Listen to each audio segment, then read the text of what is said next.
महाभारत का युद्ध, जिसमें दो महान योद्धा थे, कर्ण और अर्जुन। कहा जाता है श्री कृष्ण को अर्जुन बहुत ही प्रिय थे और अर्जुन सदैव श्री कृष्ण के साथ रहते। दोस्तों, कहा जाता है कि महाभारत युद्ध जब कर्ण अर्जुन के मध्य लड़ा जा रहा था, तब दोनों ही योद्धा महान दिव्य अस्त्र और शस्त्रों से आपस में युद्ध कर रहे थे। तब कर्ण बिना कवच कुंडल के भी अर्जुन को महान चुनौती दे रहा था।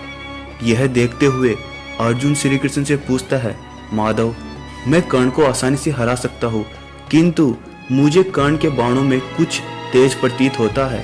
यह बात सुनकर श्री कृष्ण अर्जुन से कहते हैं, पार्थ, तुम सही कहते हो। यदि कर्ण के पास कवच कुंडल होते तो शायद मैं और तुम दोनों मिलकर भी इसे पराजित नहीं कर सकते। किंतु पार्थ, कर्ण के हाथों में अभी एक ऐसा विजय धनुष है जो भगवान परशुराम का आशीर्वाद है। जब तक कर्ण के हाथों में ये है, अभी भी हम कर्ण को पराजित नहीं कर सकते।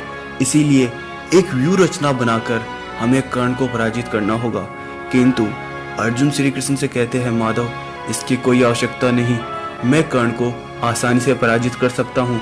दोनों योद्धाओं में महान युद्ध होता रहा। कर्ण ने बिना किसी कवच कुंडल के अर्जुन के कई दिव्य बाणों को अपने साधारण बाणों से काट दिया, क्योंकि कर्ण के पास जो विजय धनुष था, उससे निकलने वाला एक साधारण तीर भी दिव्य तीर का रूप धारण कर सकता है। इसी कारण कर्ण के साधारण बाण भी महाघातक होते गए। यह देखकर अर्जुन काफी घबरा गया। तब श्री कृष्ण अर्जुन से कहते हैं, हे पार्थ, अहंकार बुद्धि को हर लेता है, इसीलिए मेरी बात मानो। हमें एक व्यूह रचना की आवश्यकता है जो कर्ण को इस युद्ध में हराने के लिए तुम्हारी सहायता कर सके। इसीलिए युद्ध के दौरान ही भगवान श्री कृष्ण अर्जुन को युद्ध क्षेत्र से दूर ले जाते हैं और कर्ण भी अर्जुन के पीछे जाते हैं। और दोस्तों, कहा जाता है उसी दौरान युद्ध में कर्ण और अर्जुन का जब वापस आमना सामना होता है, तो कर्ण के रथ का पहिया धरती में धंस जाता है और अर्जुन कर्ण का वध कर देते हैं। लेकिन जब श्री कृष्ण अर्जुन से कहते हैं, पार्थ, यदि तुम अपने अहंकार में रहकर कर्ण से युद्ध करते रहते तो शायद तुम कभी भी कर्ण को पराजित नहीं कर सकते।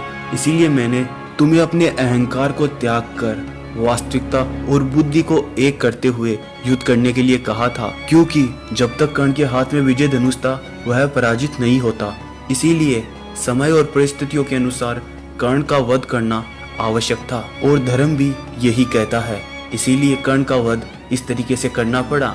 दोस्तों, अगर आपको हमारी वीडियो पसंद आई और आप महाभारत और रामायण के कई वीडियो को अवलोकन करते हुए हमारे साथ देखना चाहते हैं, तो कमेंट में जय श्री कृष्णा जरूर